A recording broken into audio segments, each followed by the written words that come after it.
Bismillahirrahmanirrahim. Bismillahirrahmanirrahim. Assalamu alaikum wa rahmatullahi wa barakatuh. How are you students?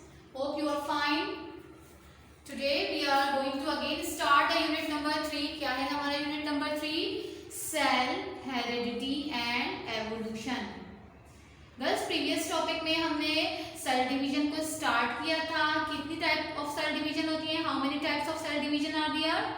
Yes, there are two types of cell division, mitosis and meiosis.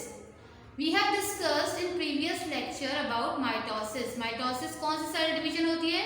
It occurs in the somatic cell. Somatic cell में होती है, body के तमाम cells में होती है except reproductive organ. Reproductive organ में नहीं होती, ठीक है?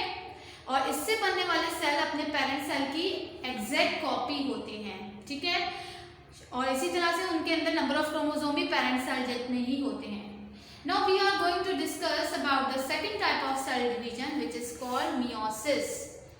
मियोसिस वो सेल डिवीजन है जो it occurs only in reproductive organs, ठीक है? ये बात क्लियर कर लीजिए कि माइटोसिस सोमैटिक सेल में यानी बॉडी के तमाम सेल्स में होती है and meiosis is such type of cell division which occur in reproductive organs. ये रिप्रोडक्टिव ऑर्गन्स में होती है और इससे बनने वाले सेल रिप्रोडक्टिव सेल्स या गैमेट्स कहलाते हैं, ठीक है? इसमें 4 डॉटर सेल्स बनते हैं जो गैमेट्स बनते हैं या रिप्रोडक्टिव सेल बनते हैं. सेल डिवीजन में 4 होते हैं, ठीक है? And they have a half number of chromosome as the parent cell. Parent cell के मुकाबले में उनके पास नंबर ऑफ क्रोमोसोम्स हाफ होते हैं, इसीलिए हम इसको रिडक्शन सेल डिवीजन भी कहते हैं. और इनमें number of chromosome haploid number होते हैं. देख लीजिए, एक बार देख लें इसको. Meiosis is a kind of cell division which occurs only in reproductive organ. Meiosis is concerned with the production of a reproductive cell और गैमेट्स, यानी रिप्रोडक्टिव सेल्स बनाती है जिनको हम गैमेट्स का नाम भी देते हैं. 4 daughter cells are produce with the half number of chromosomes as the parent, ठीक है? 4 डॉटर सेल्स बनते हैं और जिनमें क्रोमोसोम्स हाफ होते हैं, हाफ नंबर होते हैं. पेरेंट्स में 4 होंगे तो डॉटर में 2 चले जाते हैं, ठीक है? And it is also called reduction division. क्योंकि क्रोमोसोम्स रिड्यूस हो जाते हैं इसीलिए हम इसको क्या कहते हैं? रिडक्शन डिवीजन भी कहते हैं. डॉटर सेल में क्रोमोसोम रिड्यूस्ड नंबर होते हैं. और क्या है कि which have haploid number of chromosome in daughter cell. Haploid means half. तो पेरेंट में अगर 4 हैं तो डॉटर में कितने चले जाएंगे? 2. तो haploid number of chromosomes are present in the daughter cell. आई समझ में? Okay, now move to the process of meiosis. कि किस तरह से ये प्रोसेस होता है. It is 2 step process. ये 2 स्टेप प्रोसेस है मियोसिस 1 एंड मियोसिस 2, ठीक? सबसे पहले मियोसिस 1 को देख लेते हैं गर्ल्स. बिफोर सेल डिवीजन आप सबको पता है कि जब सेल रेडी होता है डिवाइड होने के लिए तो क्रोमोसोम्स जो होते हैं वो थिक होते हैं, कंडेंस होते हैं, अपनी डुप्लीकेट बनाते हैं. इस प्रोसेस को हम क्या कहते हैं? रेप्लिकेशन का प्रोसेस कहते हैं. ये न्यूक्लियस है, ये सेल मेम्ब्रेन है, ये साइटोप्लाज्म है और इसमें क्रोमोसोम्स कंडेंस हुए हुए हैं, ये अपनी डुप्लीकेट बना ली जिसको हम रेप्लिकेशन का प्रोसेस कहते हैं. मियोसिस और माइटोसिस का मेन डिफरेंस क्या है गर्ल्स? के मियोसिस के फर्स्ट स्टेप पर ही होमोलोगस क्रोमोसोम्स. होमोलोगस क्रोमोसोम्स किसे कहते हैं? ऐसे क्रोमोसोम्स जो सिमिलर होते हैं in size and shape. Size में और शेप में एक जैसे होते हैं, वो पेयर फॉर्म कर लेते हैं. देख लीजिए आप यहाँ पर मैंने इसीलिए 2 रेड से क्रोमोसोम्स बनाए हैं और 2 ग्रीन से, कि ये होमोलोगस पेयर ऑफ क्रोमोसोम्स हैं जो पेयर फॉर्मेशन कर रहे हैं, ठीक है? तो इसका फर्स्ट स्टेप है क्या कि homologous chromosome form a pair बना लेते हैं, ठीक है? और ये आपको सेंट्रोसोम नजर आ रहा है जो डिवाइड होगा आप किसमें? अगेन जिस तरह से माइटोसिस में पढ़ा था यहाँ पर भी सेंट्रोसोम आगे जाके किसमें? सेंट्रियोल्स में डिवाइड होगा. अब यहाँ हो क्या रहा है? नेक्स्ट स्टेप पे हम देख लेते हैं क्या हुआ है कि सेंट्रोसोम 2 सेंट्रियोल्स में डिवाइड हुआ है. क्रोमोसोम्स जो कि पेयर होमोलोगस क्रोमोसोम्स के पेयर किसमें आ गए हैं? इक्वेटर पे अरेंज हो गए, ठीक? और सेंट्रियोल्स क्या अपोजिट पोल पे पहुंच चुके हैं और रिलीज कर रहे हैं स्पिंडल फाइबर. यहाँ पर एक स्टेप होता है गर्ल्स. क्या होता है कि जो होमोलोगस पेयर ऑफ क्रोमोसोम्स हैं before moving to the opposite end पे जाने से पहले ये एक दूसरे से सेपरेट होते हैं, लेकिन बिफोर सेपरेशन अपने जेनेटिक मटेरियल को ट्रांसमिट कर देते हैं ठीक है, एक दूसरे में। और इस प्रोसेस को हम क्या कहते हैं, क्रॉसिंग ओवर, जो आप इंशाल्लाह नाइट में डिटेल में पढ़ेंगे। ठीक है, यानी होमोलोगस पेयर ऑफ क्रोमोसोम्स अपने अपने जेनेटिक मटेरियल की ट्रांसमिशन करते हैं, उसके बाद ये ऑपोजिट पोल पर जाते हैं। ठीक, तो अभी इक्वेटर पर अरेंज हो गए, अपने जेनेटिक मटेरियल की ट्रांसमिशन कर ली है। और यहाँ पर आप एक और चीज देख रहे हैं कि न्यूक्लियर मेम्ब्रेन यहाँ तो मौजूद है, ठीक है, लेकिन यहाँ पर क्या हो गया, न्यूक्लियर मेम्ब्रेन भी डिसअपियर हो चुकी है।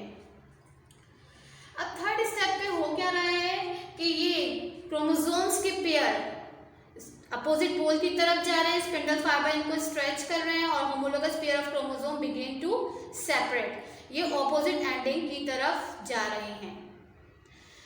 ठीक, इसके बाद नेक्स्ट स्टेप पे हम क्या देख रहे हैं कि क्रोमोसोम्स के पेयर जो है वो होमोलोगस क्रोमोसोम्स के पेयर सेपरेट हो चुके हैं।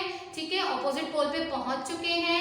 देख लीजिए, यहाँ पर रेड एंड ग्रीन शो हो रहा है, यहाँ पर भी रेड एंड ग्रीन। और साथ ही एक और चीज आपको नजर आ रही है क्या, कि न्यूक्लियर मेम्ब्रेन रीअपियर हो रही है and cytoplasm is being divided into two part. ठीक है, टू सेल्स। पहले तो न्यूक्लियर डिवीजन हुई, न्यूक्लियर मेम्ब्रेन अगेन रीअपियर हो रही है।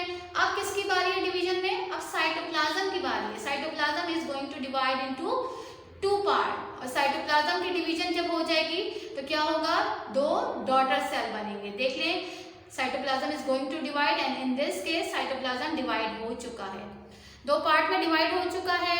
ठीक है, और आप साथ ही ये देख रहे हैं कि दो डॉटर सेल बने हैं। जी बस, यहाँ पर टू डॉटर सेल बन गए हैं। ये मियोसिस 1 का एंड है और मियोसिस 2 का फर्स्ट स्टेप भी यही है।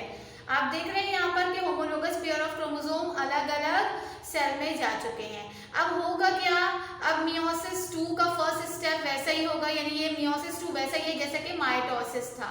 यहाँ पर होमोलोगस पेयर ऑफ क्रोमोसोम अलग अलग सेल में जा चले गए हैं। अब क्रोमेटिड सेपरेट होंगे, अगेन वही होगा कि सेंट्रोसोम 2 सेंट्रियोल्स में डिवाइड हो रहा है और सेंट्रियोल्स ऑपोजिट पोल की तरफ मूव कर रहे हैं। ठीक है, अभी आप न्यूक्लियर मेम्ब्रेन देख रहे हैं। अगले स्टेप पे क्या होता है देख लेते हैं। अगले स्टेप पे अगेन न्यूक्लियर मेम्ब्रेन डिसअपियर हो गई है, क्रोमेटिड्स जो है वो इक्वेटर पे अरेंज हो गए हैं। ठीक है, और सेंट्रियोल्स ऑपोजिट पोल पे पहुंच चुके हैं।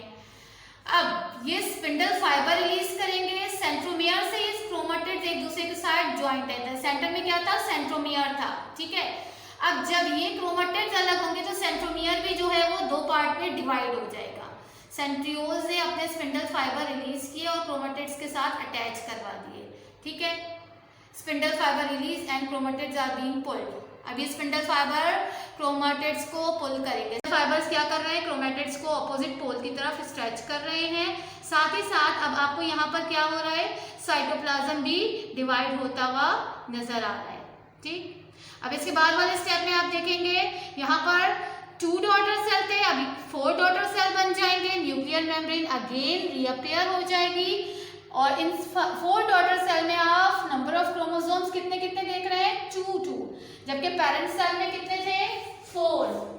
ठीक, तो यानी नंबर ऑफ क्रोमोसोम कितने हो गए, रिड्यूस हो गए। पेरेंट में 4 नंबर ऑफ क्रोमोसोम थे और डॉटर सेल में कितने आ गए हैं, 2 नंबर ऑफ क्रोमोसोम। तो मियोसिस को हम क्या कहते हैं, reduction cell division. 4 daughter cell बनते हैं विच है हैप्लॉइड नंबर ऑफ क्रोमोसोम और हाफ नंबर ऑफ क्रोमोसोम्स। ठीक है, उम्मीद है गर्ल्स आपको अच्छी तरह से ये मियोसिस समझ में आ गया होगा। इसको 2 से 3 बार ये वीडियो देखिएगा ताकि ये प्रोसेस आप सही तरह से समझें और लर्निंग में आपकी आसानी हो। होमवर्क आपका क्या है girls, you have to do. अच्छा गर्ल्स, ये डायग्राम जो है ना ये आपको पीडीएफ में मिलेगी, बुक वाली डायग्राम नहीं बनानी, पीडीएफ में मिलेगी। पीडीएफ से ही डायग्राम ड्रॉ करनी है इस क्वेश्चन के साथ, ये क्वेश्चन जब अटेम्प्ट करेंगे। ठीक है, होमवर्क आप देख लीजिए। होमवर्क आपके पास क्या है, जो क्वेश्चन 1 का आई करना है और बी करना है और क्वेश्चन 2 का A B and learn it from unit 3। सबसे पहले हम यहाँ देख लेते हैं क्वेश्चन 1 का आई बुक में नहीं मिलेगा, आई ये वाला क्वेश्चन है। ठीक है, briefly explain the process of meiosis. इस प्रोसेस को करना है आपको। आई देख लेते हैं कि कहाँ पर मौजूद है। पेज नंबर 22 पे आपको मियोसिस का टॉपिक मिलेगा। इसको जो है आपको रीड करना है और पॉइंट वाइज आपको इसका आंसर देना है। ठीक है, डायग्राम ये वाली नहीं बनेगी, PDF में आपको मिलेगी, वही डायग्राम बनानी है। अब साथ ही साथ मैंने आपको जो दूसरा क्वेश्चन दिया है होमवर्क के लिए, उसके लिए पेज नंबर 26 पे मूव कीजिए। You have to do first question number 1 का बी करना है। What kind of cell division half the chromosomes number, अभी आपने पढ़ा है, produce cells to make the body grow, ठीक है, ये आप पढ़ चुके हैं। 1 वर्ड आंसर है, देखिएगा, पढ़िएगा और सही सही आंसर दीजिएगा। इसके बाद क्वेश्चन नंबर 2 आपके पास क्या है, डिफ्रेंशिएट बिटवीन द फॉलोइंग। इसमें ए और बी करना है, gene and chromosome, mitosis and meiosis. Mitosis हम पढ़ चुके हैं, मियोसिस अभी पढ़ा है, इनके डिफरेंस देने हैं आपको। जीन और क्रोमोसोम का डिफरेंस आपको मिलेगा स्टार्टिंग पेज पे, पेज नंबर 21 पे। इस पैराग्राफ को अगेन डिटेल से पढ़िएगा, यहीं पर आपको जीन और क्रोमोसोम का डिफरेंस मिलेगा। मोर ओवर समरी भी पढ़ लीजिएगा, वहाँ से भी आपको कुछ पॉइंट्स मिलेंगे। ठीक है गर्ल्स, ओके, नेक्स्ट लेक्चर में मुलाकात होगी। अल्लाह हाफिज़।